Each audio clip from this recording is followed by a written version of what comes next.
primary care Would you services. reverse the cuts on corporation tax? I think that the cuts on corporation tax are missing the point because we need that money.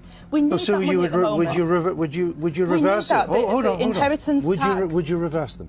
I think that at the moment, cutting at a time where we need those services and people need those services is the wrong decision to But make. I'm asking you, would you reverse the cut in corporation tax? But I'm telling you, Andrew, that our priority is You're not... not telling me the question. I am. The I'm answer. saying that the cuts in corporation tax, the cuts in inheritance tax, the cuts in capital gains tax... But what's the cut in capital gains tax? But what's really important, Andrew... No, excuse me, I'm asking you a question. What's the cut in the capital gains? When Andrew Neil harshly criticised Angela Rayner in his sensational interview, it caused a storm of emotions and discussions.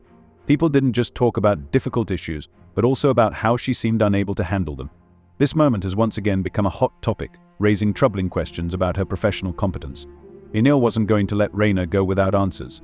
He reminded her that elections could be on the horizon, and she needed to conduct opinion polls to understand what voters were worried about.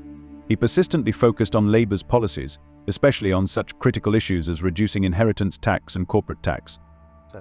They've cut the capital gains tax. They did that. They did that as part of the coalition government. No, they raised the capital gains tax in the coalition government. Well, what I'm saying, Andrew, and what you're saying is wrong. They raised the capital gains tax to 28%. What I'm saying is that they've given tax cuts to absolutely the richest in the country. Over the past, it is true, at the same time that you've told the people in this country over the last 6 years, we've got to cut our coffee. No, let me finish this point because you've interrupted me and I want to make this point. It's really serious to people in this country.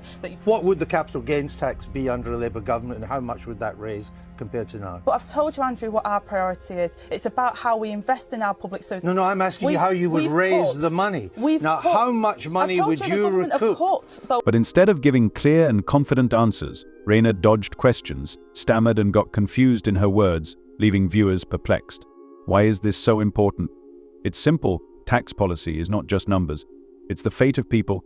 It's the foundation on which the country's economy is built. Inheritance tax cuts, for example, have a direct impact on how the rich transfer their fortunes, and corporate tax affects businesses and jobs across the country. When the deputy leader of a major political party is unable to answer such vital questions, it is deeply disturbing. People are starting to ask themselves, if she can't handle these fundamental topics, how can we trust her to make the most important decisions that affect the future of all of us? You ask the questions because you want people's votes.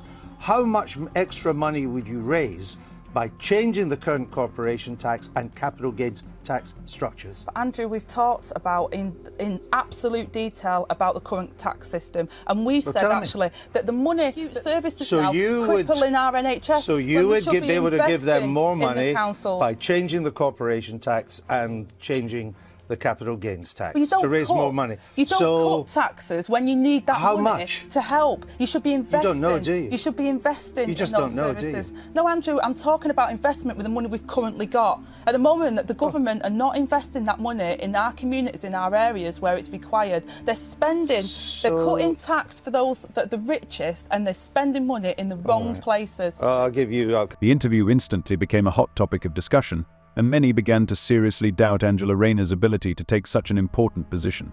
Andrew Neil's questions weren't just tough, they were prickly, and it was especially striking how Rayner couldn't keep up with the rapidly changing world.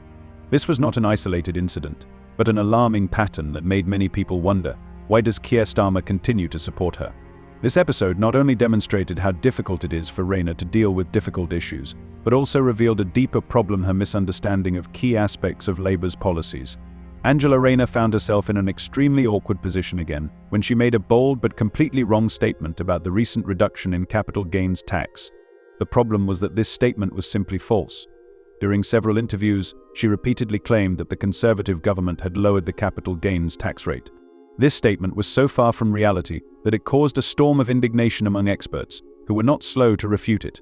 Well, I think that there was an imbalance, and we spoke to many businesses. They've been working with us to get the Employment Rights Bill forward. Can you name a company, a few of them, that have welcomed these proposals? Well, Oh, I tell you what, for the 2 years that I was doing this, criticising the Conservatives, I used to have to dig a little bit for stuff, but this Labour lot just give it to you over and over again. No, Angela Rayner can't name a single business that she apparently spoken to, out of tons of businesses she spoke to, can't name a single one that endorsed the employer. Why is this so important? Capital gains tax is not just numbers in reports. It is a vital element of the economy that affects everything from investments to retirement savings.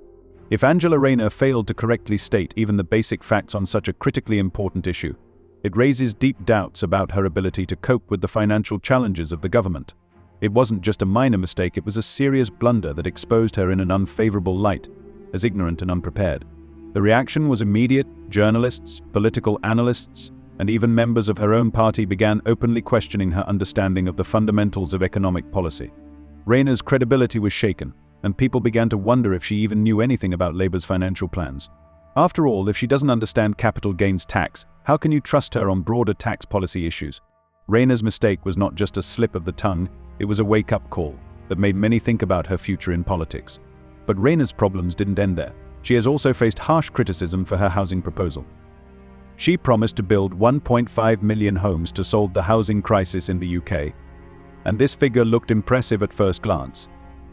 However, when the numbers were subjected to careful analysis, everything went awry, and her promises began to crumble like a house of cards. Bill. I've worked with many of the companies. I've worked with so many of them on this. I've had many roundtables as the business secretary. Name one. They very much welcomed the work that we've been doing on making sure that people... You must be able to name a few, because I can name all the companies, the recruitment companies, Hayes, Yep. Manpower, Randstad. They've signed the letter saying this is the wrong approach. You're going to put jobs at risk. Which are the companies that have welcomed your employment rights? Well, like I say, I've spoke to many companies. I can sit here and say I've got the winning national lottery numbers, and out of 49, 6 of them will be winning national lottery numbers. Doesn't mean I can actually tell you what they are. And it's funny with this lot, they can never answer a question, can they? Keir, Barclays, name some companies. Who, Angela? Who are you working with? What is the problem? The figures presented by Rayner turned out to be far from the truth. When asked who exactly these houses were for, her answers were vague and unconvincing, and soon the reality became shockingly clear. Most of these houses are likely to be given to immigrants. The housing shortage in the UK is not just a problem, it is a real disaster that everyone knows about. However, Rayner's inability to link her ambitious plans to the growing demand for housing has led to confusion and bewilderment. She did not seem to realize that this demand was largely driven by immigration, an issue that has been at the center of political debate for many years. And even worse, when it was pointed out to her, Rayner simply rejected the idea, despite the fact that her own data suggested otherwise. This is not just a mistake, it is a wake-up call that she is not ready for the real challenges facing the country. I've had many roundtables with them, and we've been discussing it, and they've acknowledged that there has to Who is they? They, who are they? be a balance, and broadly welcomed it. We've made changes as opposed to, for example, on the probation periods when we listened to what business said. So we have the probation periods as well alongside. Oh my God. Rights from Will you day get me a one. list of those companies, and then we can call them and say, do you Come want on, last chance. Rayner's proposals? Well, there's been many of the companies that we've worked with. Oh my God. Oh my God. So easy, isn't it? I literally don't have to do anything. They do it to themselves. Experts strongly warn that if current trends in immigration continue, it will simply be impossible to achieve the set housing goals without taking into account the growing number of immigrants. The lack of connection between Rayner and real data causes deep perplexity. How could she promise such ambitious plans without realizing the real demand behind them? This is not just a minor oversight, it is a blatant misunderstanding of the complexities of the housing problem, which affects the lives of millions of people. Angela Rayner's promise to build 1.5 million new homes sounds bold, but the reality behind it is shocking and perplexing to many. When asked how she was going to cope with this grandiose task, her answer turned out to be, to put it mildly, unconvincing and even naive. The construction of 1.5 million homes is a colossal project that requires a huge amount of land, resources and many years of planning. However, Rayner seemed to ignore major obstacles such as costs, the need for infrastructure, and the availability of vacant land. This is not just a flaw, it is a threat to people's hopes for decent housing and a future. What do you think about this video? Share your thoughts in the comments. See you later.